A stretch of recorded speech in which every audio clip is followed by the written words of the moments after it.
Hey guys, today is Sunday, December 27th. Welcome to another edition of Shop Talk. My name is Mike and I'd like to welcome you to my workshop.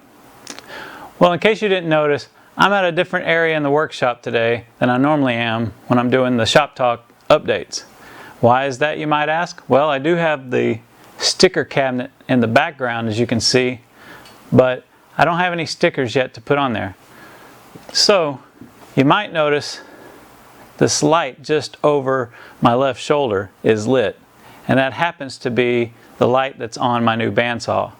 That's right, I finally took the opportunity during this time off to finish running the circuit for my new Powermatic 24-inch bandsaw. So let's take a look and see how she sounds. Here we go. Here goes nothing.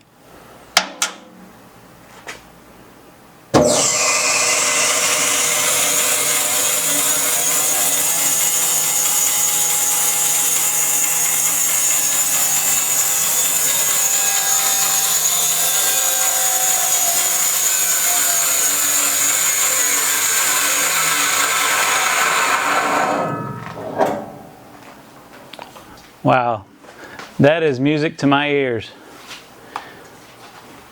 This is a thing of beauty. It is a Powermatic, a model 2415, 24-inch bandsaw. It's 5 horsepower, single phase. And in case you missed the previous shop update that I gave, or shop upgrade video that I did, I picked this saw up on Craigslist for a really good price, something that I just couldn't pass up. And it's been a little while now, and I finally took the opportunity to run the circuit and get it ready. And as you can see, let me adjust the camera a little bit here. This thing has quite a bit of resaw capacity. Now, I don't have a tape measure over here. Let me grab one. Okay, so this blade that's in here is about an inch and 3/8 deep, and from the table up to the ball bearings, the guide bearings, is about 15 inches. So, and of course the gauge over here says 15 inches up top. So it's got this handy gauge, 0 to 15 inches. So this should definitely get me in the resaw business. Now, I mentioned before, the main reason that I purchased this saw is because, well, I've got quite a bit of mahogany stock that I purchased last year, and most of it is 8, 9, 10 quarters thick, and probably 9, 10 up to 11 inches wide. And the other bandsaw that I have is a Powermatic. It's a 14-inch bandsaw. It's an older one, and the resaw capacity is maybe about 6.5, 7 inches. And I'm just not comfortable resawing such large stock. And of course, I would have to rip it down to narrower boards to even be able to resaw it on that bandsaw. It's not the model that you can add the extension in the neck, and so I was limited on resaw capacity. And when this bandsaw came available at the price, I just really couldn't pass it up. So if you notice the wire that's hanging here, I need to tuck this away.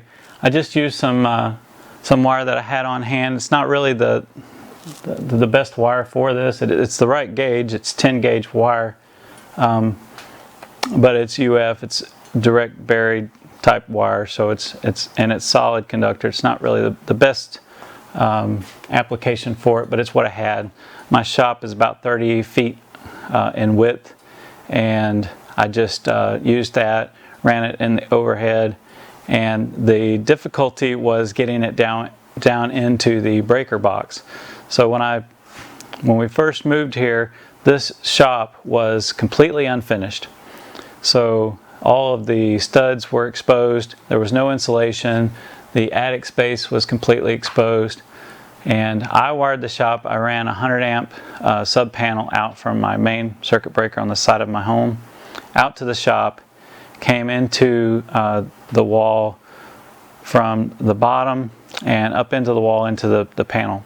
I ran circuits all over this shop, and the one thing that I failed to do was plan accordingly for additional circuits that I might need.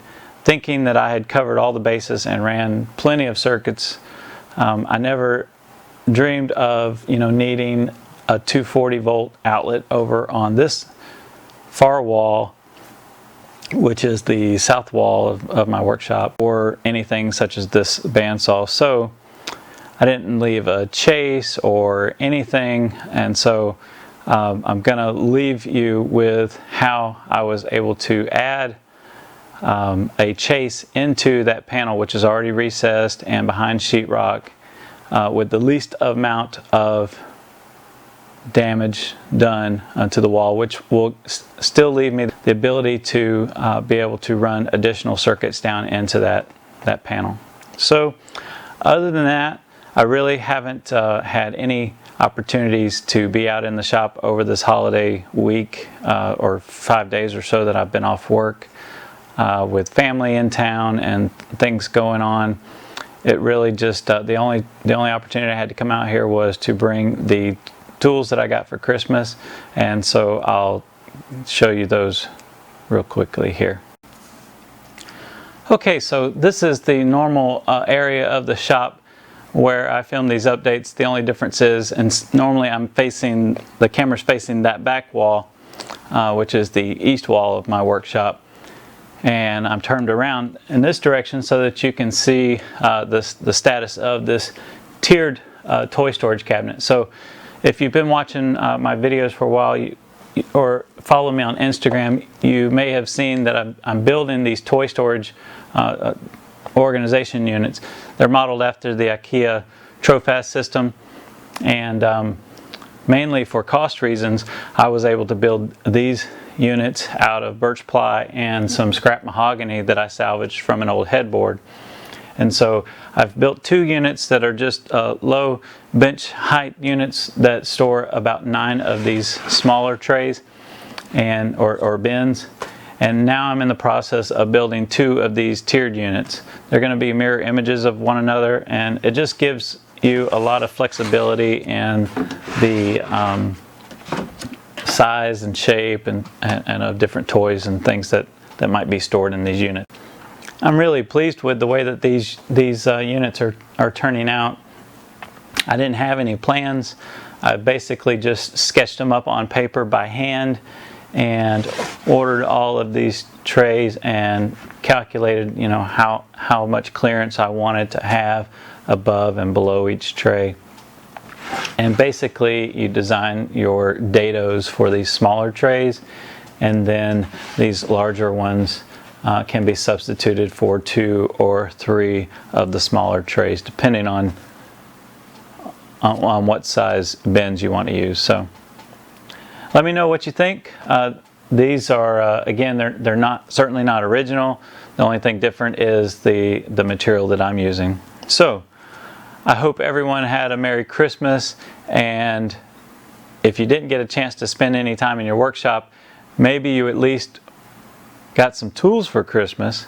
So I totally didn't expect to receive any tools for Christmas, seeing as how I just purchased the Powermatic bandsaw, and not long before that the Grizzly jointer. Totally unexpected, but thankfully I did receive a couple of new tools. And so the first was actually from my mom. It's something that I've been wanting for about 1.5 years now, and this is a Makita set of battery powered hand drills, both a drill. This much smaller, more compact unit is certainly a little bit more convenient.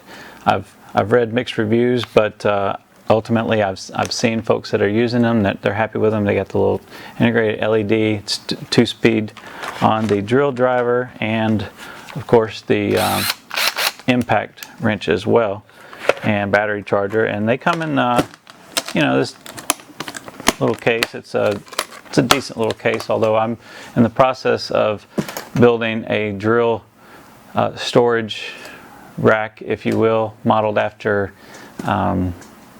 Andy with Glass Impressions unit that he has. So really pleased to get that. Thanks, Mom, for that. And my wife bought me something that I've also been wanting for a while. I don't have room for a dedicated scroll saw station, and I don't own a scroll saw, but I would like to have the ability to have a scroll saw for some smaller pieces that I might be doing. And so I had seen this Dremel Moto saw on a couple of channels that I watch, that I subscribe to. This is their sort of compact scroll saw. It's got this small table which has a clamp system that you can clamp the saw table onto a workbench, and then it's got, of course, this small kind of handheld scroll saw. And really it's fairly simple. If I can do this holding the case, it just slips down into this table like so, and there's some little slots in there if I can get it lined up, and it locks in place like that. You're not going to be doing really large projects with this, but it's something that's lightweight, that's small, light duty for, you know, a number of smaller type projects. The best part about it is it's compact, and it can be stored in a drawer out of the way and not taking up space in my shop. I'd like to thank my wife for that. So that's about it. I had a wonderful Christmas. I hope you had a very Merry Christmas as well. And I'm really looking forward to the new year. I'm looking forward to doing some design build projects in this new year, buttoning up all of my shop projects, buttoning up the issues that I'm still experiencing with my dust collection. I know I've had some comments on the dust collection video, and folks looking for an update on that, and do plan to provide an update on that. I still have to true up my jointer. I've had some comments and questions about the jointer and about setup time. I really couldn't adequately respond to those because I haven't had the time to set it up properly, and so or use it rather. So it's not set up and it's not been used. So I'm looking forward to hopefully doing that as well. Also, I have plans to possibly build a mobile base for the new 24-inch bandsaw. Now the thing weighs over 1,000 pounds, and I am not a welder. I did purchase a flux core wire welder last year, and I've not even used it once. I've only welded once or twice in my entire life, and so I'm not sure that I'm going to be adequately skilled to do that, but I'm hoping that I can at least give it a shot. But the issue is the placement of the bandsaw. Really, that's the only place that it can go in the shop. But if I want to push an 8 or 9 foot board through the bandsaw, I really need to be able to have the ability to roll it forward about 3 feet and open up the 2-car roll-up door behind me that you can see in the background, and have clearance out that door to push the workpiece through. So that's really a necessity in order for me to have full use of that particular tool.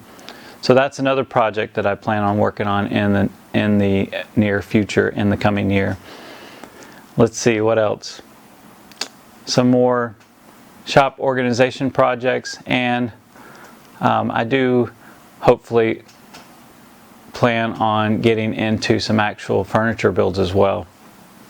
Something beyond this type of project. So I've got a lot of goals for the coming year. Speaking of goals, I really never dreamed that I would be starting this YouTube channel, and I was really inspired by all of the woodworkers that I personally watch and subscribe to on YouTube. I'm subscribed to a number of channels.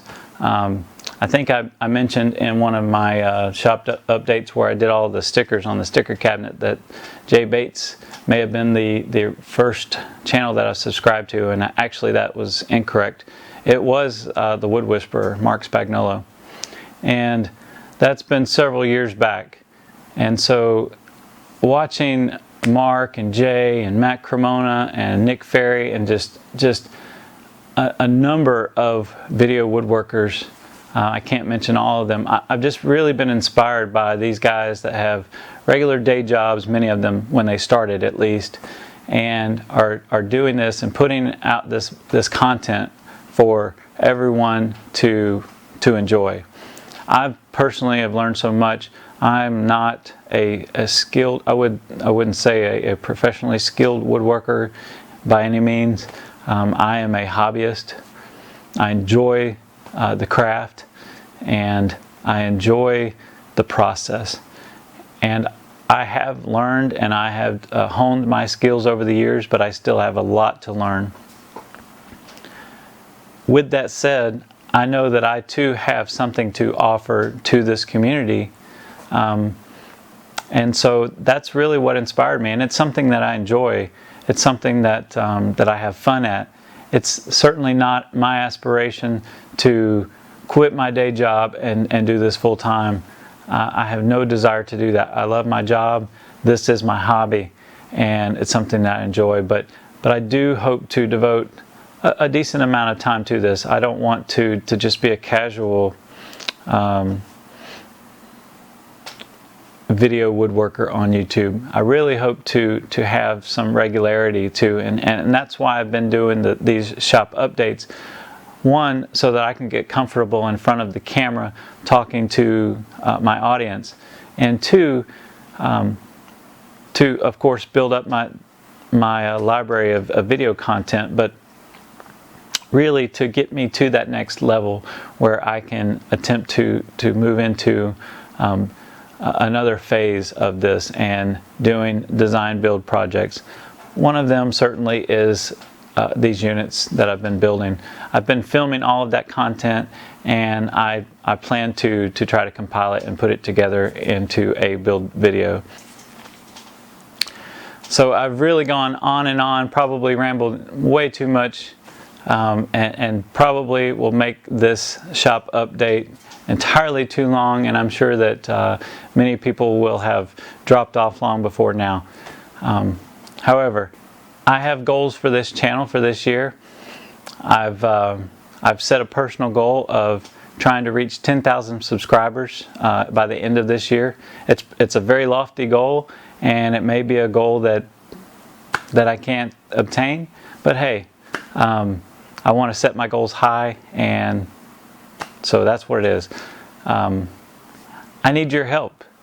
If you can help me by maybe promoting this channel or sharing or liking my videos, all of that goes to helping. I'm posting regularly on Instagram what I'm doing throughout the week when I get opportunities to work in the shop, and that's also helping, directing some of those folks that maybe like the pictures that I post on Instagram to my YouTube channel. But I implore you, my audience, to help me as well. Without you, I couldn't do that. And speaking of, I really want to give a sincere thank you to all of the viewers and subscribers to my channel. I never dreamed that I would have 250 plus subscribers in just a few short months. And so it's just really exciting to watch that number grow and watch the comments and the feedback that I've been receiving, which has really been great. I appreciate all of it, and just thank you so much. It's very rewarding, and it's a humbling experience as well, so thank you. But hey, that's all I've got for you this week. I hope that, again, you've enjoyed your holiday vacation, time off from work, whatever, and looking forward to a great new year, and looking forward to doing some exciting things out here in the shop. If you're viewing this for the first time, please hit that subscribe button below my banner. I really appreciate it. Thanks for watching.